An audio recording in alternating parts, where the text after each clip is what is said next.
नमस्कार दोस्तों, आप सभी लोगों का अच्छी पाठशाला पर स्वागत है। आज से हमारी उत्तर प्रदेश की जो उत्तर प्रदेश जी के अर्थात उत्तर प्रदेश का सामान्य ज्ञान की क्लासेस आरंभ हो रही हैं। इसकी एक क्लास आपको प्रतिदिन शाम को 6 बजे मिल जाएगी, ठीक है। और एग्रीकल्चर की आपकी एक क्लास सुबह 9 बजे या 10 बजे अपलोड होती है हमारे चैनल पर। तो जैसा कि आप लोग जानते हैं कि UPSSC AGTE के द्वारा एग्ज़ाम का जो पैटर्न है बदल दिया गया है। अब उसका सिलेबस विषय विशेष हो गया है और जैसे कि उसका सिलेबस 3 भागों में मुख्य रूप से बांट दिया गया है। तो जिसमें कंप्यूटर आपका और उत्तर प्रदेश, ये प्रत्येक उसके द्वारा जो भी एग्ज़ाम कराए जा रहे हैं उन सब में शामिल है। तो उत्तर प्रदेश का करीब 20 प्रश्न और कंप्यूटर के करीब दोस्तों 15 प्रश्न और ये इसमें शामिल कर दिए गए हैं। इनका दोनों का अगर हम मिल करके बात करें तो ये प्रत्येक एग्ज़ाम का करीब 35 प्रश्नों का संकलन इसमें शामिल किया गया है। बाकी जो आपके बचे करीब 65 प्रश्न, जो ओवरऑल कितने हो जाएंगे, आपके 100 प्रश्न हो जाएंगे। तो जो 65 प्रश्न बचे ये आपके विषय विशेष से संबंधित हो गए।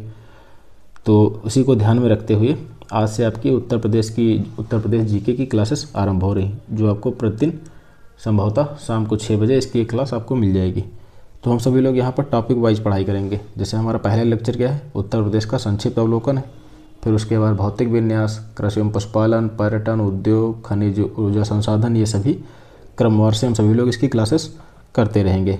तो ये इस क्लास का पैटर्न क्या रहेगा, इस क्लास का पैटर्न दोस्तों प्रश्न उत्तर के आधार पर रहेंगे। आपके MCQs होंगे और उनसे बनने वाले ये MCQ कौन से होंगे, जो विभिन्न प्रकार के एग्जाम्स में पूछे गए हुए हैं और काफ़ी इंपॉर्टेंट प्रश्न होंगे जो आपके एग्ज़ाम्स में पूछे भी जा सकते हैं। तो यह इसी प्रकार हमारा पढ़ाई का पैटर्न रहेगा। तो आपका ज़्यादा समय ना लेते हुए दोस्तों हम सभी लोग अपने प्रश्नों की ओर बढ़ते हैं। तो आज का हमारा टॉपिक क्या रहेगा, उत्तर प्रदेश का संक्षिप्त अवलोकन रहेगा। ये हमारा आज का पहली क्लास रहेगी। तो पहला हमारा प्रश्न क्या है, निम्न में से उत्तर प्रदेश का कौन सा जनपद 4 राज्यों की सीमाओं को स्पर्श करता है। आपके विकल्प दिए गए मिर्ज़ापुर, सोनभद्र, बलिया, चंदौली। तो इसका सही जवाब दोस्तों क्या है, सोनभद्र इसका सही जवाब है। तो निम्नलिखित में से उत्तर प्रदेश का कौन सा एक ऐसा जनपद है जो 4 राज्यों की सीमाओं को स्पर्श करता है, तो सोनभद्र इसका सही जवाब है। आपका विकल्प भी सही जवाब हो जाएगा। और ये स्टेट एग्रीकल्चर सर्विस में पूछा गया, UPPCS में भी कई बार पूछा गया है, हुआ प्रश्न है। वो 4 राज्य कौन कौन से हैं जिनकी सीमाओं को यह क्या करता है, स्पर्श करने का कार्य करता है। तो मध्य प्रदेश है दोस्तों। कौन कौन से 4 राज्य हैं, मध्य प्रदेश हो गया, छत्तीसगढ़ हो गया, मध्य प्रदेश, छत्तीसगढ़, झारखंड, मध्य प्रदेश, छत्तीसगढ़, झारखंड और बिहार। ये 4 राज्य हैं जिनको सोनभद्र इनकी सीमाओं 4 राज्यों की सीमाएं स्पर्श करता है सोनभद्र, ठीक है। और अगर इसकी ट्रिक की बात करें, आपको कैसे याद रखना है, इसकी ट्रिक क्या है, तो सोनभद्र में CM बिजी हैं, ऐसे याद रखिए आप इसको। क्या ट्रिक याद रखेंगे, सोनभद्र में CM बिजी हैं। तो सोनभद्र आपका हो गया कि इससे जो राज्य हैं इसकी सीमाओं से सटे हुए हैं, अर्थात मिलते हैं। C से आपका क्या हो गया, छत्तीसगढ़ हो गया। जब आप पढ़ेंगे बार बार तो आपको याद हो जाएगा। M से क्या हो गया, आपका मध्य प्रदेश हो गया। B से आपका क्या हो गया, बिहार हो गया। और G से झारखंड। जा मिलता जुलता है तो शब्दों के झालमेल से आप ऐसे याद रखेंगे, ठीक है। तो सोनभद्र में CM बिजी, अर्थात छत्तीसगढ़, मध्य प्रदेश, बिहार और झारखंड की सीमाएँ उत्तर प्रदेश के सोनभद्र जिले से मिलती है। आगे बढ़ते हैं। अगला हमारा प्रश्न कौन सा है, नोएडा उत्तर प्रदेश के किस जिले के अंतर्गत आता है। जो नोएडा उत्तर प्रदेश के किस जिले के अंतर्गत आता है, आपके विकल्प हैं बुलंदशहर, मथुरा, गाजियाबाद या फिर गौतम बुद्ध नगर। तो नोएडा दोस्तों किस जिले के अंतर्गत आता है, गौतम बुद्ध नगर के अंतर्गत आता है। तो इसका सही जवाब क्या हो जाएगा, विकल्प डी इसका सही जवाब हो जाएगा। New Okhla industrial development authority Uttar Pradesh के गौतम बुद्ध नगर जिले से संबंधित है। गौतम बुद्ध नगर की स्थापना कब हुई थी, तो अगर हम बात करें इसकी स्थापना कब हुई थी, इसकी स्थापना दोस्तों कब हुई? तो वर्ष 1997 में हुई। वर्ष 1997 में इसकी स्थापना हुई। करीब बुलंदशहर या गाजियाबाद जिलों के कुछ हिस्सों को काट करके मिला करके इसकी स्थापना करी गई थी। तो गौतम बुद्ध नगर की स्थापना कब की गई? वर्ष 1997 में की गई थी। और यह एनसीआर क्षेत्र का भी हिस्सा है दोस्तों। अभी हम एनसीआर से संबंधित जो भी प्रश्न आएगा तो उस पर बात करेंगे। अगला हमारा प्रश्न है कि उत्तर प्रदेश के राज्य पुष्प का नाम क्या है? उत्तर प्रदेश का जो राज्य पुष्प है उसका नाम क्या है? कमल, गुलाब, वाटर लिली या फिर पलाश? तो इसका सही जवाब क्या है? बहुत बार पूछा गया प्रश्न है, यूपी पुलिस में भी पूछा गया है, जूनियर असिस्टेंट में पूछा गया है और इलाहाबाद हाईकोर्ट के अंतर्गत भी यह प्रश्न आ चुका है। तो इसका सही जवाब क्या है? विकल्प डी आपका सही जवाब हो जाएगा। जो उत्तर प्रदेश का राज्य पुष्प है उसका क्या नाम है? तो उसका नाम है पलाश। उत्तर प्रदेश के राज्य पुष्प का नाम क्या है? तो पलाश इसका नाम है। अगर इसके हम साइंटिफिक नेम की बात करें, इसका साइंटिफिक नेम क्या है दोस्तों? तो ब्यूटिया मोनोस्पर्मा है। ब्यूटिया मोनोस्पर्मा है। अच्छा, जिस प्रकार इस समय पूछे जा रहे हैं, जिस समय इस उत्तर प्रदेश के जो भी यूपी SSC के तहत एग्जाम कराए जा रहे हैं, तो जो पेपर का पैटर्न रहता है कोई बहुत बड़ी बात नहीं है, उसका वैज्ञानिक नाम ही इसका पूछ लिया जाए। तो ब्यूटिया मोनोस्पर्मा इसका वैज्ञानिक नाम हो गया। और जो पलाश है इसे ढाक या टेसू के नाम से भी जानते हैं। पलाश को किस नाम से जानते हैं? इसको ढाक या टेसू के नाम से भी जाना जाता है। ढाक या टेसू के नाम से भी जाना जाता है। तो अगर पूछा जाता है आपसे राज्य पुष्प कौन सा है, तो पलाश इसका सही जवाब है। इसका वैज्ञानिक नाम क्या है? ब्यूटिया मोनोस्पर्मा इसका वैज्ञानिक नाम है। वहीं इसे ढाक या टेसू जैसे अतिरिक्त नामों से भी इसे जाना जाता है। अगला हमारा प्रश्न है कि भारत के मानक समय के रूप में जो आपका 82.5 दोस्तों डिग्री पूर्व देशांतर रेखा माना जाता है, उत्तर प्रदेश से होकर के कहाँ से गुजरती है? गाजीपुर या फिर मिर्ज़ापुर या गोरखपुर या फिर लखनऊ? तो यह कहाँ से गुजरती है? तो पहली बात तो भारत के मानक समय के रूप में किसे माना जाता है? जो भारत का मानक समय है उसे क्या कहा जाता है? यह भी पूछा जाता है कि मानक समय क्या है? तो 82.5 डिग्री है दोस्तों, ये इसका मानक समय है। यह यूपी के मिर्ज़ापुर जिले से होकर के गुजरता है। कहाँ से गुजरता है? तो मिर्ज़ापुर से गुजरता है। तो इसका सही जवाब का क्या है? विकल्प बी आपका सही जवाब हो जाएगा। यह मिर्ज़ापुर से होकर के गुजरती है, ठीक है। और कुछ सोर्सों में आपको दोस्तों यह प्रयागराज नैनी भी देखने में आपको मिलेगा।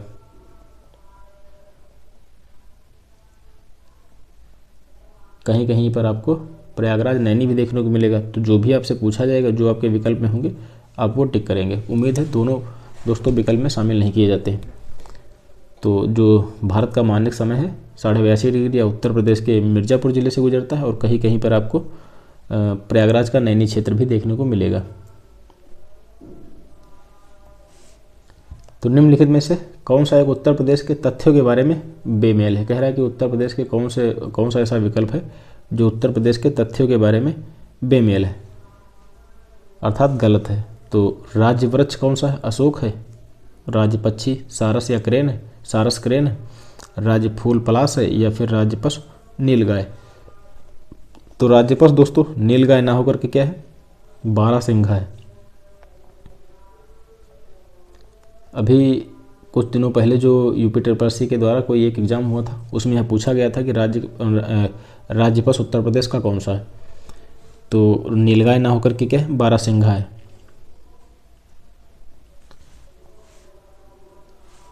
कौन सा शहर गोमती नदी के तट पर स्थित नहीं है? कह रहा है कि कौन सा शहर एक ऐसा है जो गोमती के नदी के तट पर स्थित नहीं है? लखनऊ, लखीमपुर खीरी, अयोध्या, जौनपुर? तो इसका सही जवाब क्या हो जाएगा? इसका सही जवाब हो जाएगा दोस्तों अयोध्या नहीं स्थित है। अयोध्या किस नदी के किनारे स्थित है?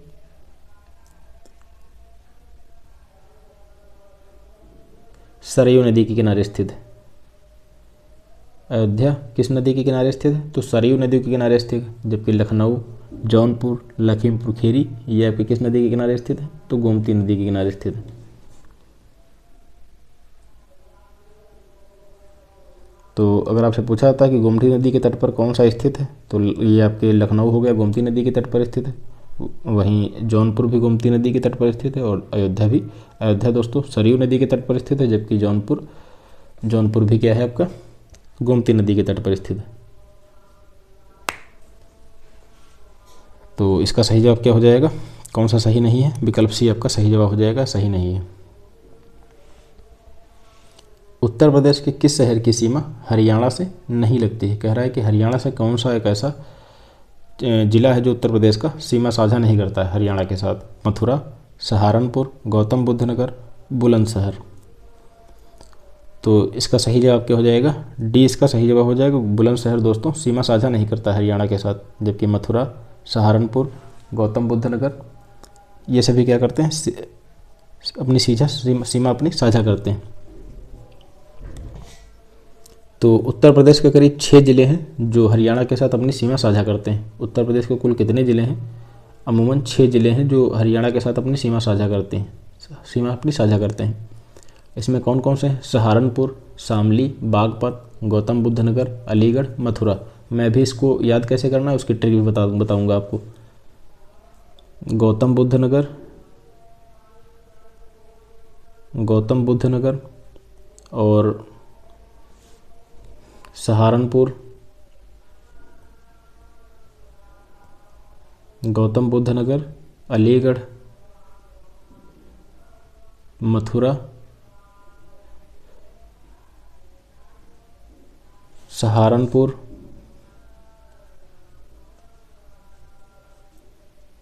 शामली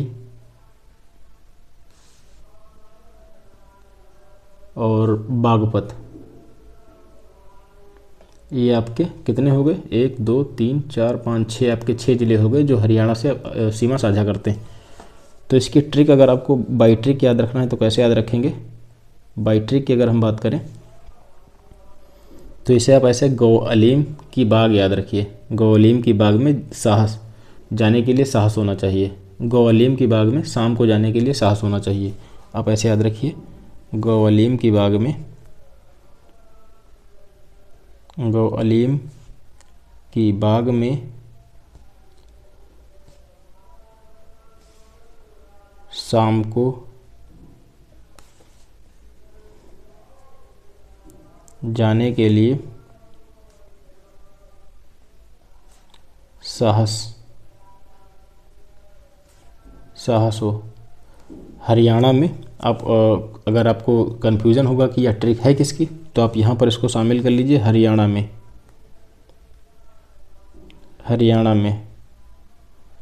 तो हरियाणा में गौ अलीम की बाग में शाम को जाने के लिए साहस हो।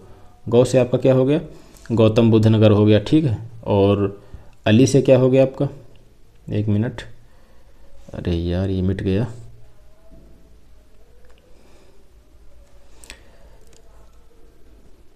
गौ से आपका क्या हो गया, गौतम बुद्ध नगर हो गया, ठीक है।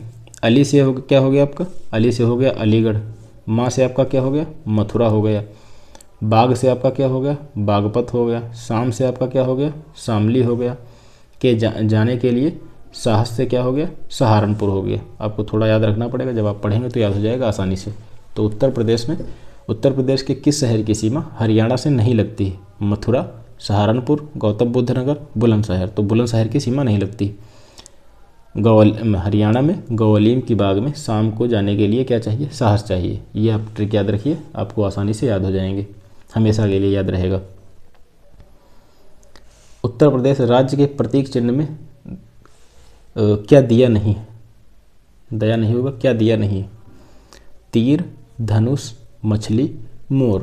तो इसमें कौन सा है जो उत्तर प्रदेश का राज्य चिन्ह है उसमें कौन सा शामिल नहीं है, तीर, धनुष, मछली या मोर।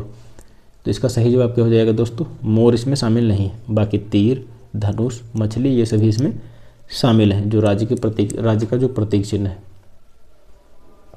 उत्तर प्रदेश राज्य के प्रतीक चिन्ह में मछली, धनुष, तीर ये सभी इसमें शामिल है। तो इसका राजकीय पशु कौन सा है, उत्तर प्रदेश का राजकीय पशु कौन सा है दोस्तों, बारहसिंघा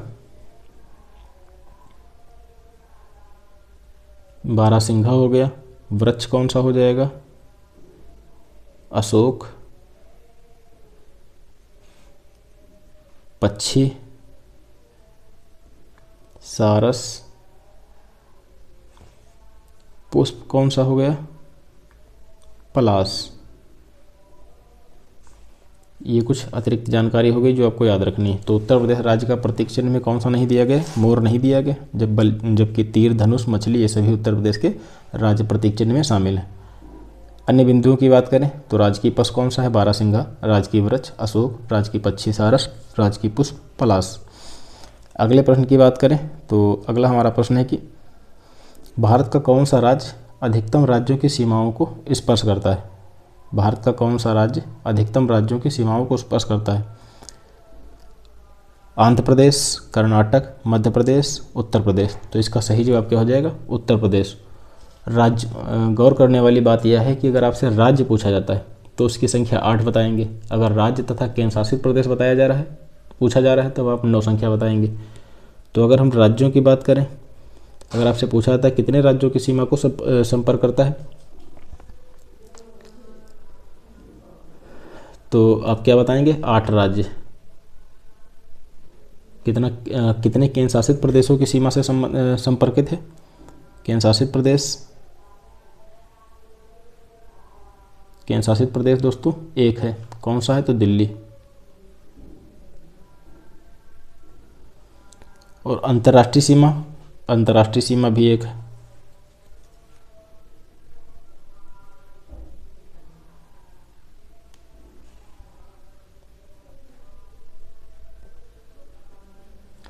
तो ये ध्यान देने वाली बात है, ये आपको याद रखना होगा कि अगर आपसे राज्य पूछा जाता है तब तो आप 8 राज्य लगाएंगे।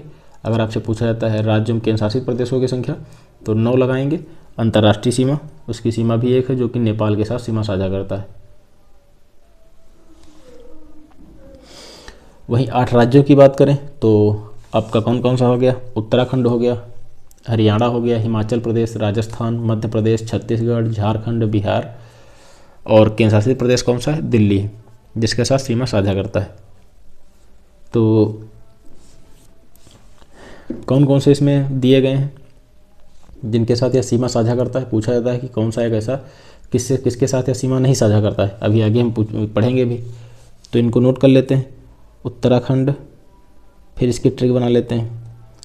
उत्तराखंड, हिमाचल प्रदेश, उत्तराखंड हो गया, हिमाचल प्रदेश हो गया, हरियाणा, राजस्थान, मध्य प्रदेश, हरियाणा, राजस्थान, मध्य प्रदेश, छत्तीसगढ़,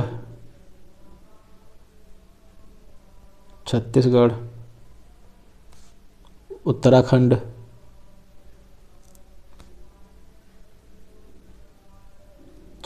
उत्तराखंड, और क्या हो गया आपका, झारखंड।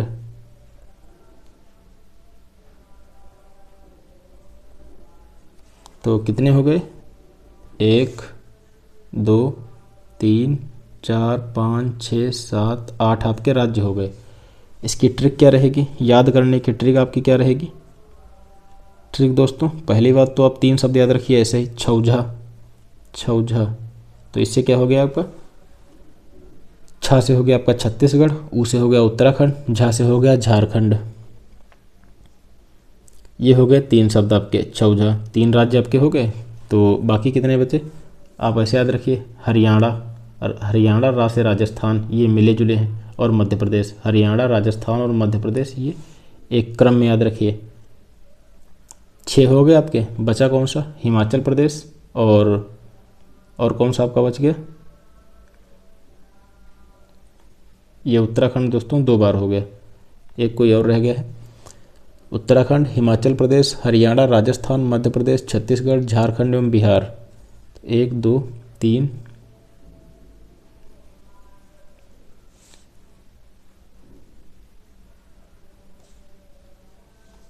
हरियाणा, उत्तराखंड, हिमाचल प्रदेश, हरियाणा,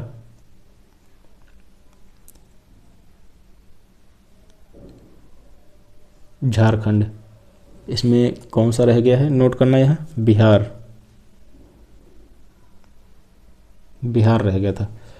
तो ये हो गया आपके 8 राज्य हो गए, ठीक है। तो झौझा, छा से आपका छत्तीसगढ़, ऊ से उत्तराखंड, झा से झारखंड, और क्रमवार रूप से आपके क्या याद रखना है, हरियाणा, राजस्थान, मध्य प्रदेश और बिहार, और उत्तराखंड, हिमाचल प्रदेश, ये दोस्तों उत्तर प्रदेश के साथ सीमा साझा करते हैं।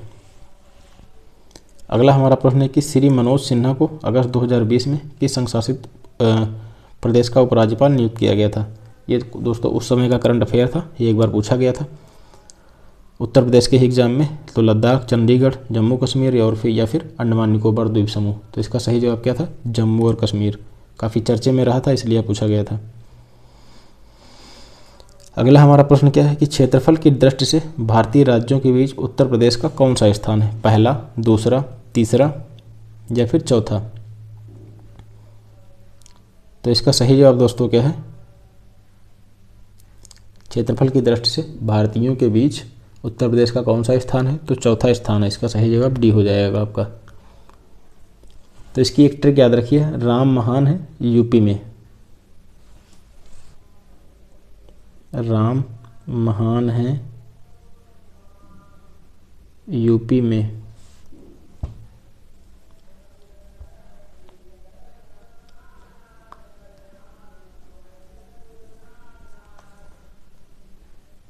राम महान है यूपी में। रा से आपका राजस्थान हो गया, और ये राजस्थान का पहला दोस्तों स्थान है। वहीं सबसे जो तो राजस्थान पहला स्थान है, और जबकि उत्तर प्रदेश का क्या है, चौथा स्थान है। राजस्थान का प्रथम स्थान है।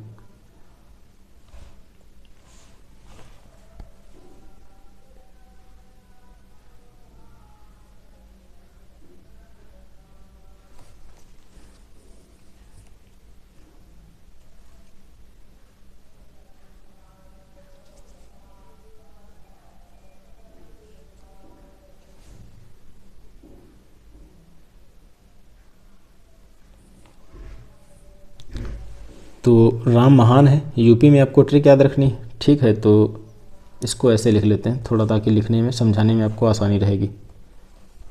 एक ट्रिक याद रखिए,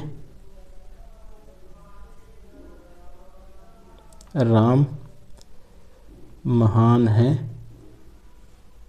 यूपी में, ये आपकी ट्रिक है। किसकी ट्रिक है, तो क्षेत्रफल के लिहाज से। तो पहला आपका कौन सा हो गया, पहला तो आपका हो गया, रा से आपका क्या हो गया, राजस्थान। ये हो गया आपका कौन सा, फर्स्ट रैंक पर। फिर राजस्थान के बाद क्षेत्रफल के हिसाब से कौन से किस राज्य का स्थान है दोस्तों, मध्य प्रदेश का। माँ से आपका क्या हो गया, मध्य प्रदेश। अभी आप कहेंगे मध्य प्रदेश और महाराष्ट्र में कंफ्यूज हो सकते हैं, तो महा यहाँ पर दिया गया है। इसकी कौन सी रैंकिंग है आपकी, सेकंड रैंकिंग हो जाएगी। महा से आपका क्या हो गया, महाराष्ट्र। ये हो गई आपकी थर्ड रैंकिंग, और ये क्या है, इसका फोर्थ रैंकिंग है। तो उम्मीद है आप लोग समझ गए होंगे। राम महान है यूपी में, राजस्थान, मध्य प्रदेश, महाराष्ट्र और उत्तर प्रदेश। ये दोस्तों क्रमवार रूप से क्षेत्रफल के आधार पर इनका वो हो गया। तो आपको याद रहेगा, अगर आप ऐसे समझ भी लेंगे तो आसानी से आपको हमेशा याद रहेगा, भूलेंगे नहीं।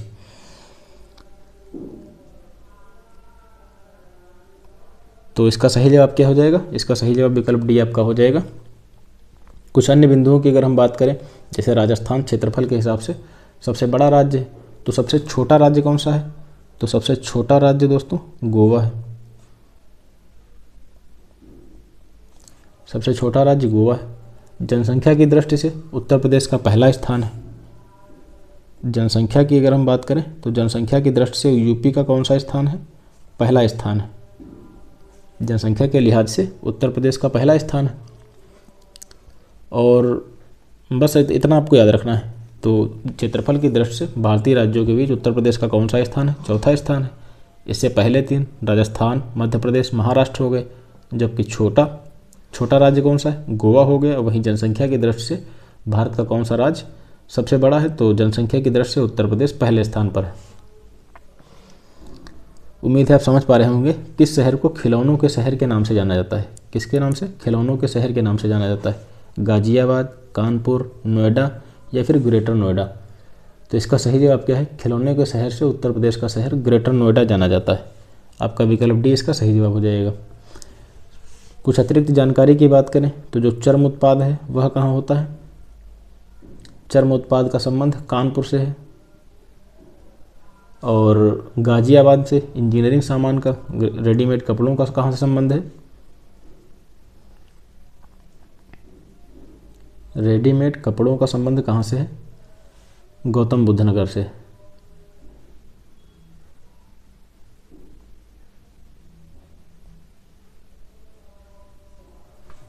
तो रेडीमेड कपड़ों का संबंध गौतम बुद्ध नगर से। अगला हमारा प्रश्न है कि उत्तर प्रदेश के साथ सबसे कम सीमा वाला राज्य कौन सा है? कह रहा है कि सबसे कम ऐसा कौन सा उत्तर प्रदेश का ऐसा कौन सा राज्य है जो सबसे कम सीमा साझा करता है उत्तर प्रदेश से? मध्य प्रदेश, हिमाचल प्रदेश, झारखंड, छत्तीसगढ़। तो इसका सही जवाब दोस्तों क्या है? इसका सही जवाब है बी, हिमाचल प्रदेश। हिमाचल प्रदेश उत्तर प्रदेश के साथ सबसे कम सीमा साझा करता है। हिमाचल प्रदेश उत्तर प्रदेश के सहारनपुर जिले से संबंधित है। कहाँ से? तो सहारनपुर जिले से संबंधित है। सहारनपुर जिले के साथ अपनी सीमा साझा करता है। सहारनपुर जिले के साथ अपनी सीमा साझा करता है। और उत्तर प्रदेश की सीमा 8 राज्यों कौन कौन से? हरियाणा, राजस्थान, मध्य प्रदेश, छत्तीसगढ़, झारखंड, बिहार, हिमाचल प्रदेश, इनके साथ सीमा साझा करता है। ये हो गई सबसे, ये कम सीमा की बात हो गई। सबसे लंबी सीमा किसके साथ साझा करता है उत्तर प्रदेश? सबसे लंबी सीमा किसके साथ साझा करता है? तो सबसे लंबी सीमा दोस्तों मध्य प्रदेश के साथ साझा करता है। सबसे लंबी सीमा एमपी के साथ साझा करता है। अगला हमारा प्रश्न है कि निम्नलिखित में से कौन सा युग्म सही सुमेलित नहीं है? प्रश्न को हल करने से पहले आपको प्रश्न अच्छी तरीके से पढ़ना होगा। तो कौन सा युग्म सही सुमेलित कह रहा है कि नहीं है? आपके इधर शहर दिए गए हैं और इधर नदियाँ दी गई। कह रहा है कि बिठूर जो है आपका गंगा नदी के किनारे बसा है कि नहीं, और गोरखपुर आपका राप्ती नदी के किनारे बसा है कि नहीं, जौनपुर सई नदी के किनारे बसा है कि नहीं, कौशाम्बी यमुना नदी के किनारे बसा है कि नहीं। तो इसका सही जवाब क्या हो जाएगा दोस्तों? जौनपुर इसका सही जवाब हो जाएगा। जौनपुर सई नदी के किनारे नहीं है। जौनपुर किस नदी के किनारे है? तो जौनपुर गोमती नदी के किनारे है। अभी हमने पूर्व में ही बात करा, ये सई नदी के किनारे ना होकर के गोमती नदी के किनारे है।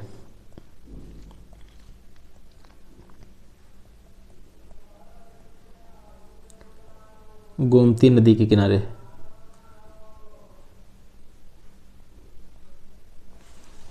जौनपुर किस नदी के किनारे बसा है? तो गोमती नदी के किनारे जौनपुर बसा हुआ है।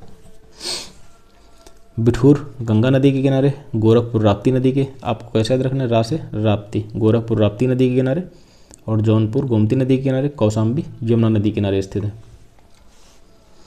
अगला हमारा प्रश्न है कि उत्तर प्रदेश का कौन सा व्यावसायिक शहर पीतल के बर्तनों के लिए प्रसिद्ध है? कह रहा है कौन सा उत्तर प्रदेश का एक ऐसा व्यावसायिक शहर है जो देश के पीतल शहर के नाम से जाना जाता है। आपके विकल्प हैं मेरठ, सहारनपुर, मिर्ज़ापुर या फिर मुरादाबाद।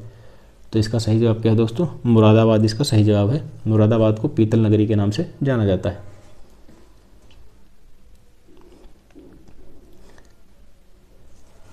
अगर आपसे पूछा जाता है कि मुरादाबाद किस नदी के किनारे स्थित है, तो रामगंगा नदी के तट पर स्थित है। मुरादाबाद दोस्तों रामगंगा नदी के तट पर स्थित है। रामगंगा नदी के तट पर।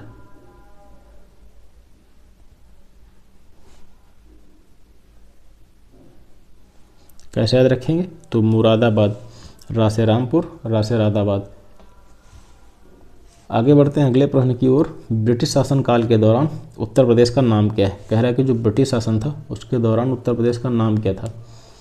आपके विकल्प कौन कौन से हैं कि यूनाइटेड प्रोविंस ऑफ आगरा और अवध, किंगडम ऑफ बनारस और Tehri Garhwal, United province of Allahabad या फिर अवध प्रदेश। तो इसका सही जवाब क्या है?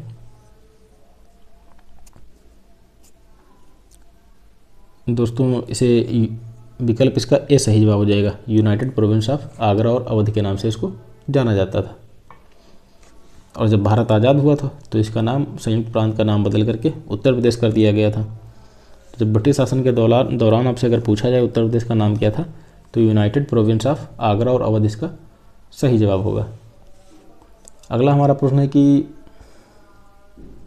उत्तर प्रदेश राजकीय कार्यों में किस भाषा का प्रयोग करता है? उर्दू, हिंदी, अंग्रेजी या फिर भोजपुरी? तो भोजपुरी तो बिल्कुल भी नहीं सही होगा। इसका सही जवाब क्या हो जाएगा? हिंदी इसका दोस्तों सही जवाब हो जाएगा। और उर्दू को क्या है? उर्दू को दूसरी राजभाषा का दर्जा प्राप्त है। उर्दू को दूसरी राजभाषा का दर्जा प्राप्त है।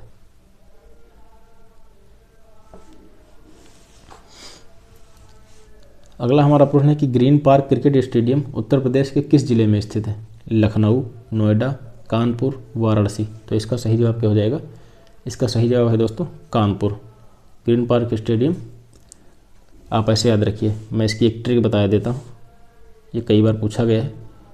मान लीजिए कि ग्रीन पार्क लिखा हुआ है, का से आपका क्या है? कानपुर है। तो ग्रीन पार्क स्टेडियम कहाँ स्थित है? कानपुर में स्थित है। तो इसका सही जवाब क्या हो जाएगा? सी इसका सही जवाब हो जाएगा। उत्तर प्रदेश के निम्नलिखित शहरों में कौन सा गोमती नदी के किनारे स्थित है? गोमती नदी के तट पर स्थित है। मथुरा, आगरा, वाराणसी, लखनऊ? इसका सही जवाब क्या हो जाएगा? यहाँ पर क्या बात की जा रही है? गोमती नदी की बात की जा रही है। तो इसका विकल्प कौन सा सही जवाब हो जाएगा दोस्तों? लखनऊ इसका सही जवाब हो जाएगा। और बाकी के मथुरा किस नदी के किनारे स्थित है? तो मथुरा यमुना नदी के किनारे स्थित है। आगरा यमुना नदी के किनारे स्थित है। वाराणसी गंगा नदी के किनारे स्थित है।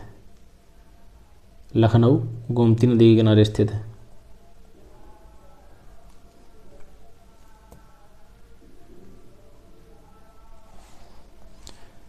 अगला हमारा प्रश्न है कि स्वतंत्र भारत में उत्तर प्रदेश विगत काल के संयुक्त प्रांत के पहले गवर्नर कौन थे? कह रहा है कि संयुक्त प्रांत के पहले गवर्नर कौन थे? फ्रांसिस वर्नर विली, या फिर सरोजिनी नायडू, या फिर न्यायाधीश श्री बी मलिक, या फिर एचपी मोदी? तो इसका सही जवाब क्या है दोस्तों? इसका सही जवाब है सरोजिनी नायडू। विकल्प बी आपका सही जवाब हो जाएगा। यहाँ पर बात की जा रही है स्वतंत्र भारत की। तो सरोजिनी नायडू स्वतंत्र भारत की पहली गवर्नर थी। स्वतंत्र भारत में उत्तर प्रदेश की दोस्तों पहली गवर्नर थी। तो इनका समयकाल भी पूछा जाता है। 1947 से 1949 तक इनका समयकाल माना जाता है। समयकाल भी अगर पूछा जाए आपका आपसे, तो 1947 से लेकर के 1949 तक ये गवर्नर रही थी। और सरोजिनी नायडू के बाद कौन बना? तो सरोजिनी नायडू के बाद दोस्तों बीबी मलिक व एचपी मोदी थे। उत्तर प्रदेश के विधानसभा में कितने सदस्य हैं? कह रहा है कि जो उत्तर प्रदेश की विधानसभा है उसमें कुल कितने सदस्य शामिल हैं?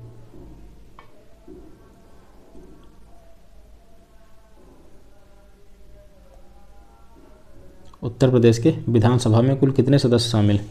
आपका विकल्प ये कह रहा है कि 400 निर्वाचित होते हैं, और जबकि 3 क्या होते हैं? 400 निर्वाचित होते हैं और 3 को नामित किया जाता है। 403 निर्वाचित होते हैं और 1 को नामित किया जाता है। 401 निर्वाचित होते हैं और 3 को नामित किया जाता है। 405 निर्वाचित होते हैं।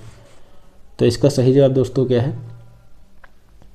403 निर्वाचित होते हैं और 1 मनोनीत किया जाता है। तो इसका सही जवाब क्या हो जाएगा? विकल्प बी आपका इसका सही जवाब हो जाएगा। और विधान परिषद में कुल सदस्यों की संख्या कितनी है? 100 है। जबकि लोकसभा में कितने सदस्यों की संख्या है? 80 है। और राज्यसभा में सदस्यों की संख्या कितनी है? 31 है। ये पूछा जाता है। तो अगर आपसे पूछ लिया जाए कि लोकसभा में सदस्यों की संख्या कितनी है? यूपी में लोकसभा सदस्य कितने हैं? लोकसभा सदस्य कितने प्रतिनिधित्व करते हैं? तो 80। राज्यसभा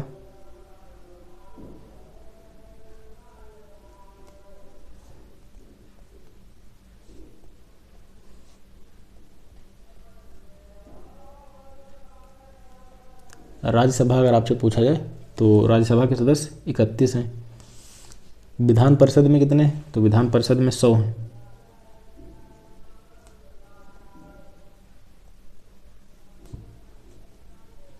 विधान परिषद में कितने हैं? 100 हैं।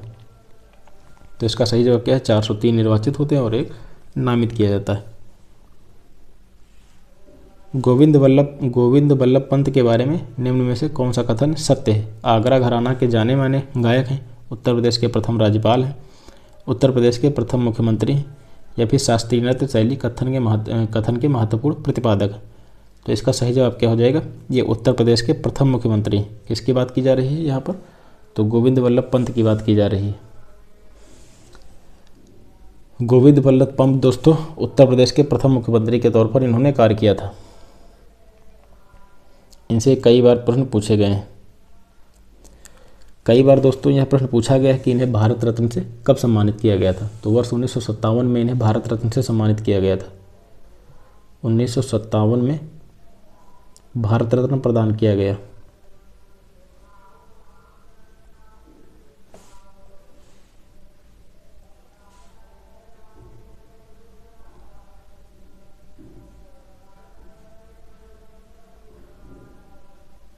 तो गोविंद वल्लभ पंत के बारे में कौन सा कथन सत्य है, ये उत्तर प्रदेश के प्रथम मुख्यमंत्री थे। 1957 में इन्हें भारत रत्न से सम्मानित किया गया था। ठीक है,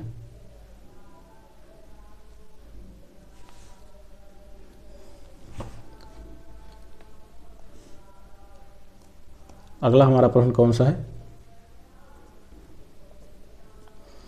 निम्न में से किन राज्यों की सीमा उत्तर प्रदेश के साथ लगी हुई है। अभी हमने इन सब पर विस्तार में बात की, आपको ट्रिक भी इसकी बताई थी कि झौझा आप याद रखिए, झौझा ये एक शब्द याद रखिए। छौझा, छा से हो गया आपका छत्तीसगढ़, ऊ से हो गया उत्तराखंड, झा से हो गया झारखंड। तो इसमें देखिए छौझा किस में दिया गया है, छत्तीसगढ़ दिया गया, झारखंड दिया गया, राजस्थान दिया गया, हिमाचल प्रदेश दिया गया। तो इसका सही जवाब क्या हो जाएगा दोस्तों, आपका विकल्प ए सही जवाब हो जाएगा, क्योंकि पंजाब मैंने बताया था हरियाणा, आपको क्या क्रम से याद रखना है, क्रमवार मैंने क्या बताया, हरियाणा, इसमें रा आता है, फिर रा से आपका क्या हो जाएगा, राजस्थान हो जाएगा, हरियाणा राजस्थान हो गया, और मध्य प्रदेश हो गया। इन सब के साथ उत्तर प्रदेश की सीमा साझा होती। तो इसमें जबकि आपको क्या याद रखना, पंजाब के साथ पंजाब हरियाणा नाम लेने की एक आदत पड़ी है लोगों की, तो पंजाब के साथ दोस्तों सीमा साझा नहीं करता है, तो इसमें पंजाब है, बिल्कुल नहीं होगा। ठीक है, पश्चिम बंगाल तो अगर हम भारत के नक्शे की दोस्तों बात करें,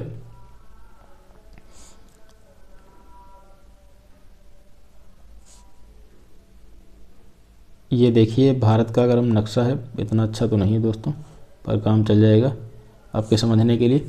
पश्चिम बंगाल तो यहाँ पड़ता है, इधर कहीं पश्चिम बंगाल पड़ता है, और उत्तर प्रदेश आपका कहाँ स्थित है, उत्तर प्रदेश दोस्तों हमारा यहाँ पर स्थित है। तो पश्चिम बंगाल से जाहिर सी बात है सीमा साझा नहीं करेगा, ये आपका क्या हो जाएगा, गलत हो जाएगा। और तेलंगाना तो इधर पड़ता है। अगला आपका विकल्प कौन सा, हिमाचल प्रदेश, पंजाब, झारखंड, इसमें पंजाब दिया गया, तो ये भी आपका ऑप्शन क्या हो जाएगा, गलत हो जाएगा। तो इसका सही जवाब क्या हो जाएगा, आपका विकल्प ए इसका सही जवाब हो जाएगा। छत्तीसगढ़, झारखंड, राजस्थान, हिमाचल प्रदेश इनके साथ अपनी सीमा साझा करता है। अगला हमारा प्रश्न है कि उत्तर प्रदेश के किस शहर को भारत की सांस्कृतिक राजधानी के रूप में माना जाता है। जब बात की जाए सांस्कृतिक राजधानी की, तो इसका सही जवाब क्या हो जाएगा, बस्ती, मथुरा, वाराणसी, बांदा। तो इसका सही जवाब क्या हो जाएगा दोस्तों, सांस्कृतिक राजधानी अगर आपसे पूछता है तो इसका सही जवाब हो जाएगा वाराणसी। आपका विकल्प सी इसका सही जवाब हो जाएगा। वाराणसी को उत्तर प्रदेश की सांस्कृतिक राजधानी के रूप में जाना जाता है। काशी का प्रथम उल्लेख कहाँ किया गया था, पूछा जाता है कि काशी का प्रथम उल्लेख कहाँ किया गया था। तो काशी का प्रथम उल्लेख दोस्तों अथर्ववेद में किया गया था। काशी का प्रथम उल्लेख कहाँ मिलता है, अथर्ववेद में मिलता है। और वाराणसी किन नदी, दो नदियों के मध्य में स्थित है। तो वाराणसी दोस्तों वरुणा और अस्सी नदियों के मध्य में स्थित है, वरुणा और अस्सी नदियों के मध्य में स्थित है। इसका अगर संधि विच्छेद भी करें तो आप ऐसे समझ जाएंगे, वरुणा और अस्सी नदियों के मध्य में स्थित है, इसीलिए इसे वाराणसी कहा जाता है। खैर आपसे पूछा क्या गया सांस्कृतिक राजधानी के रूप में, तो इसका सही जवाब क्या हो जाएगा, वाराणसी इसका सही जवाब हो जाएगा। अगला हमारा प्रश्न है कि बंगीरा पर्वत किस शिखर पर स्थित है। जो बंगीरा पर्वत है किस शिखर पर स्थित है, अलीगढ़ किला, रानी झांसी का किला, देवगढ़ फोर्ट, रामनगर फोर्ट। तो इसका सही दोस्तों क्या है, बंगीरा पर्वत रानी झांसी के किले पर स्थित है। इसका विकल्प बी इसका सही जवाब हो जाएगा। इस किले का निर्माण किसके द्वारा किया गया था? तो ओरछा के राजा थे वीर सिंह देव, इन्हीं के द्वारा इसका निर्माण किया गया था। किसके द्वारा इनका निर्माण किया गया? ओरछा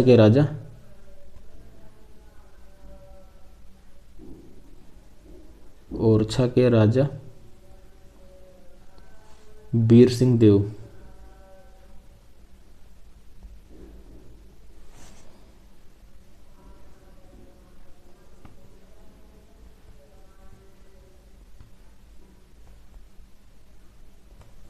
तो रानी झांसी का जो किला है ओरछा के राजा वीर सिंह देव के द्वारा किया गया। इंपॉर्टेंट क्वेश्चन है, आपको याद रखना है। तो आज का लेक्चर हमारा यहीं तक रहेगा। मिलते हैं हम सभी लोग अगले लेक्चर में। धन्यवाद।